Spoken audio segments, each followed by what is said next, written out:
Our guest now is Natasha Srdoc. She is the co-host of America's Roundtable radio program, co-founder, International Leaders Summit. Natasha, always good to see you. Thanks for coming on. Hello, Gerard. Thank you for having me. So we just had the privilege of interviewing Mike Johnson, Speaker of the U.S. House, and we started the discussion off with talking about these protests occurring across the college campuses of this country, with Columbia University in New York being the epicenter of this nonsense.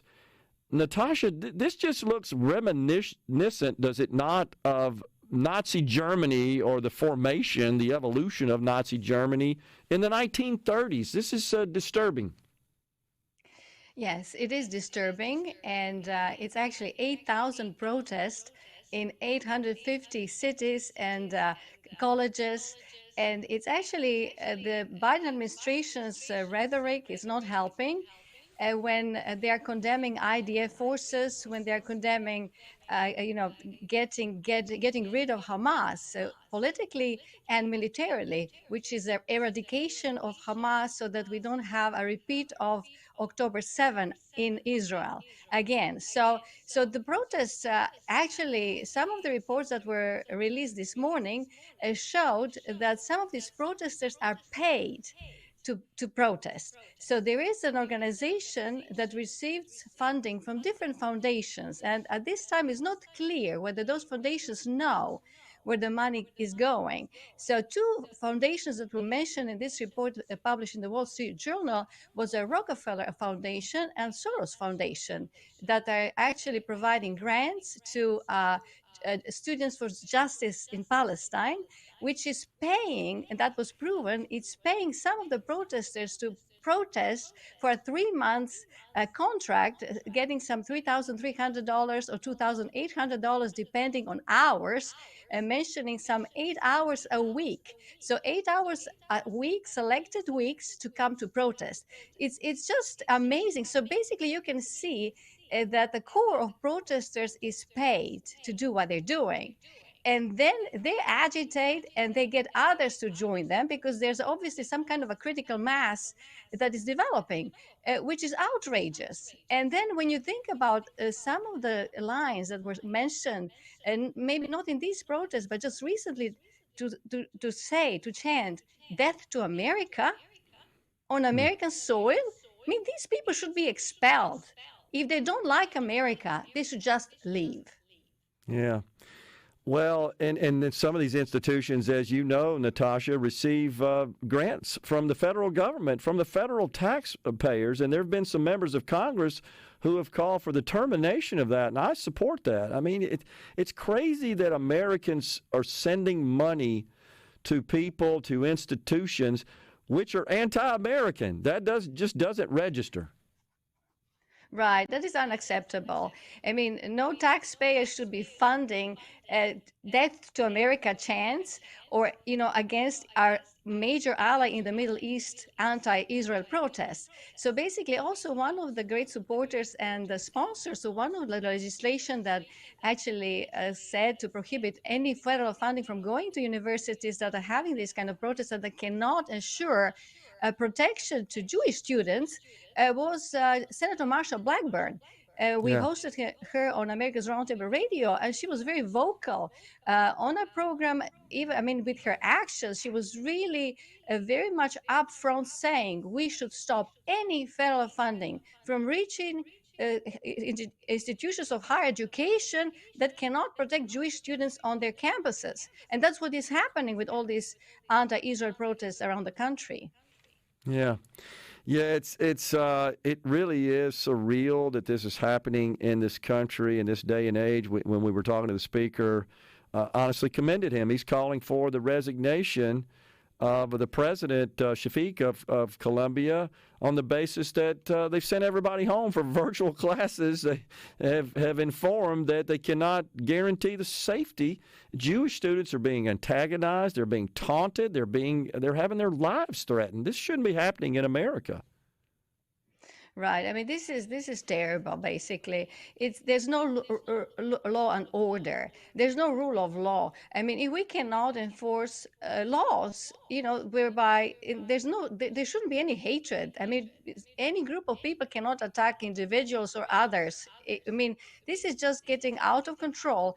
And I think that Speaker Johnson's it's a leadership in trying to get this, first.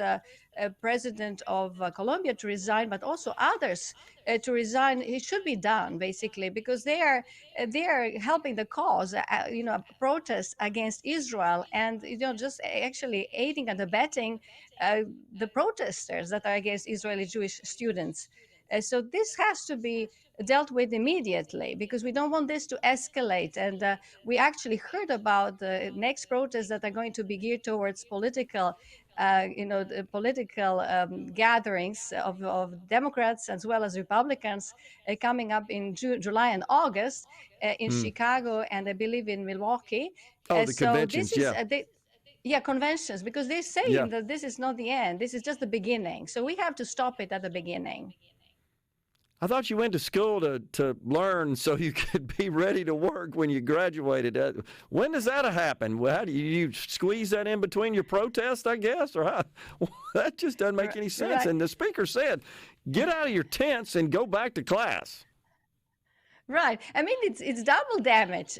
One to taxpayers that are funding these institutions, and the other to students that are paying amazing amounts of money to be able to study on those universities. So all those students that are not even part of the process, not just Jewish students that are being attacked, but all other students that are just victims of is amazing unaddressed protests. I mean, this should be dealt with because we are really having a major, losing the innocent people are losing. Fellow funding is involved as well as students that are innocent, trying to study at the best universities that they chose and paid a great amount of money to be there. A series of attacks from drones and other military weapons were launched at the nation of Israel a couple of weeks ago, but their defenses, in conjunction with U.S. defenses and assets, were able to mitigate those. Do you think that sent a message to their enemies that you don't really have what's necessary to make a dent here in our nation? Yeah, I mean, it did send the message, and I'm not sure how much of that message is being passed on to the people of Iran. There are also Yeah. some, there are people that are suffering there, and we need to get rid of regime basically, and they need to get rid of their own regime. But I think the message is clear, and the greatest message is that when it comes to Iran, the entire world, except for those uh, you know evil alliance of four countries, the entire world is against Iran. I mean, just UK, France, Saudi Arabia, Jordan coming to defend Israel. It's just an amazing development. It's showing that the Abraham Accords have also future, because we need to think about how do we bring Saudi Arabia to sign Abraham Accords with Israel, as well as to get back to strong America's leadership with the new administration. It's worrisome, Natasha. We got about a minute and a half left here that Iran could, in fact, obtain a nuclear weapon. But to a great extent, the Biden administration is facilitating such developments and enabling them to even prosecute any war because they rescinded the sanctions, and they're able to sell their oil, and they've earned something like $80 billion or so in the process. And this is because of Joe Biden's war on fossil fuels in this country. Right. Actually, we mentioned that earlier that during sanctions on Iran that were imposed during Trump's administration, they were exporting some $14 billion of oil a year. Now they're doing 1 billion a week. So that Wow. strengthened Way up. actually, yeah. I mean, and then also another thing is that they will actually develop some 60 to 60% enriched in uranium before the first sanctions. Then they just ignored sanctions. So we had sanctions in place, but they ignored them. They continued to enrich in uranium. So when Trump withdrew from the contract, they actually stopped any kind of revenues from oil, or just to the minimum, and they continued to develop. So we can't really trust them to be able to to monitor any of the contracts, and they are now at 86% of enriched uranium, I believe. We got to go, but we could stop this by changing our trade status with China, because that's who's behind it, essentially, that's buying all that. We could change it immediately, but there's no desire on Joe Biden's part to do that. Natasha, always good to talk to you.